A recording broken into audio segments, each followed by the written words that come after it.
Thank you all so much for joining me here this afternoon. My fellow Senate netizen, Senator Al Franken, will be joining us in just a few moments, and I appreciate his leadership on the issue of a free and open internet. My deep appreciation to all of the companies here today.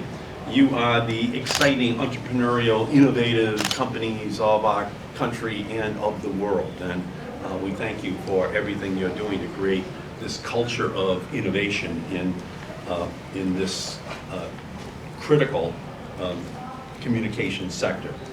Kickstarter, Vimeo, Etsy, Imgur, Meetup, Shapeways, General Assembly, Dwolla, and Distinct.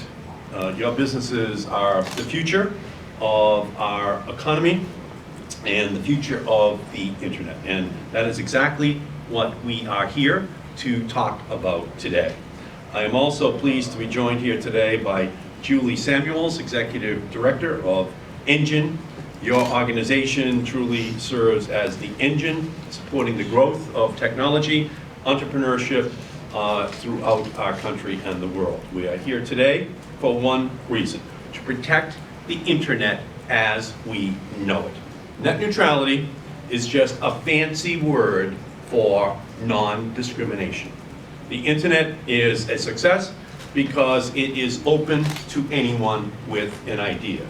An open internet enables freedom of expression and the sharing of ideas across town or across the world. Yet the vitality of this open platform is at stake. The FCC is currently considering a proposal that could allow broadband providers to charge websites, applications, and services more for faster delivery times to consumers. And because of their misguided proposal, the FCC received more comments over their proposed web malfunction than they did for Janet Jackson's wardrobe malfunction. More than 3 million comments, in fact, came in so far on net neutrality. That's why I was proud this summer to lead with 12 of my Senate colleagues in a letter urging the FCC to reclassify broadband as a telecommunications service under Title II, enabling the Commission to put the strongest rules on the books to prevent discrimination. And today I am proud to stand with the online activist community, the Netroots, along with these internet-based companies, to speak out in favor of implementing Title II to protect net neutrality. Internet access today is like traditional phone service was decades ago. It's essential for everyday living. But if the broadband behemoths have their way, the FCC would turn the internet from a democratic field of dreams into an exclusive set of gated communities. But don't ask me, ask the entrepreneurs who will be speaking here today. How will their websites reach potential customers if they are stuck on an internet gravel path while the big guys whiz by with their internet easy patch? But the FCC is currently putting all this opportunity and all of this potential at risk. So today I call upon Chairman Wheeler, once again, and the Federal Communications Commission to reach beyond the DC Beltway and tour the country to hear from consumers and stakeholders about the importance of a free and open internet. It is time for the FCC to hold net neutrality roundtables throughout the nation.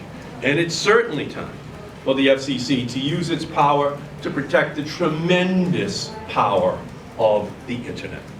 I will continue to join with my colleagues here in the Senate to fight for an open and non-discriminatory internet because the economic future of our country depends upon it. So Senator Franken will be here presently, but first I would like to introduce Michal Rosen from Kickstarter. Thank you. Like Senator Markey said, I'm Michal Rosen from Kickstarter. For those of you who aren't familiar with Kickstarter, we're the world's largest platform for funding creative projects online. Our site is home to hundreds of thousands of innovators, entrepreneurs, artists, and creators who all are turning to the internet to make the world a better place. It's also home to millions of people who come on the site to back projects in order to support their neighbors or a stranger's dream. Our company was built on an open internet. The more than 65,000 creators, creative ideas that have been brought to life on our site also depend on that open internet. In order to thrive, companies like ours and people like our users need a truly level playing field, not one divided into fast lanes and slow lanes. We want to thank everyone in Congress who's been supportive of real net neutrality and come out in favor of Title II regulations. We want to thank in particular Senators Markey and Franken, as well as our New York Senators Schumer and Gillibrand. And we want to encourage every member of Congress who cares about small businesses and about promoting the economy and letting new ideas flourish to join this effort. Thank you. Thank you, Mihal. And now I would like to introduce Michael Shea of Vimeo. Vimeo was founded in 2004 by a group of filmmakers who want to share their creative work, and it has only grown exponentially from there. Welcome. Thank you, Senator. I'm Michael Chia. I'm the General Counsel of Vimeo. As the Senator said, Vimeo was started in 2004, launched in 2005. When we started, we had a handful of people that were dedicated to building out a website and trying to share original creative video with the world. We didn't have a lawyer, didn't have a regulatory staff, and we certainly wouldn't have been able to negotiate paid prioritization deals with major carriers so that we could deliver our video at the same rate that other major players were providing their video at, including the carriers who today all have their own on-demand video platforms that compete with us. Today, Vimeo is on the internet's great success stories.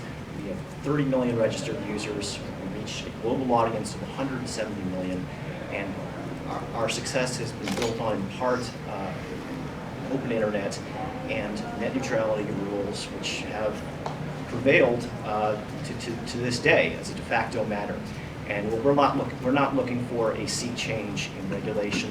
We're looking for the continuation of that net neutrality standard, and we support Title II reclassification to achieve that means. And I want to thank Senators Markey and Senators Franken and our New York delegation for strongly supporting the real net neutrality rules. Thank you. Thank you. Thank you, Michael, very much. And now let me introduce Jordan Lamp of Dwolla. Dwolla is transforming the way we send, request, and accept money in our ever-changing, interconnected, and online economy. Jordan, thank you for being here. Welcome. That was a mouthful. My name is Jordan Lampy. I'm the Director of Communications and Policy Affairs at Dwolla. As a founding member of what is now a 60-person team, Dwolla benefited early on from the fact that we get a cheat. Unlike a lot of the older legacy systems that were built 40 or 50 years ago, Dwolla had the benefit of creating in a time when the internet connected every individual and obviously allowed us to use new technologies and ideas to build out a system and offer lower cost, faster, and even safer transactions. Today, and the reason that we're here isn't just because of the direct threat that paid privatization, some of the other outlined other proposals in the FCC, but it's also on behalf of an ecosystem.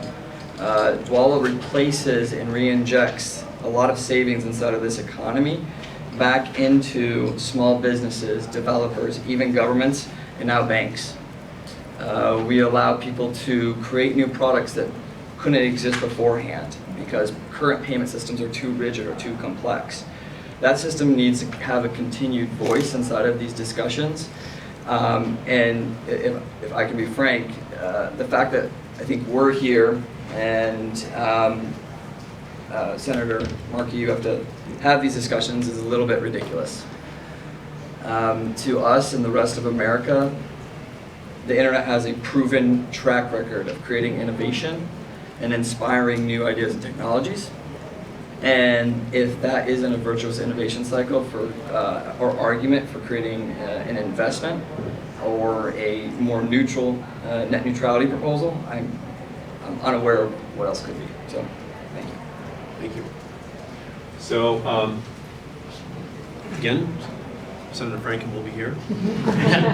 But any questions anyone might have at this time of any of our, why don't we, can I ask a question? Without net neutrality on the books, could your companies exist? As you know, come on over. Quite honestly, no.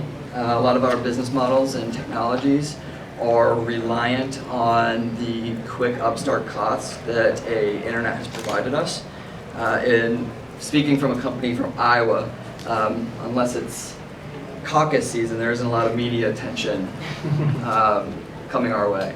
So the internet allows us to not only have an instant access and word of mouth relationship with our users, but it also allows us to, again, tap into some really cheap technologies. And The rest of you want to take the same question?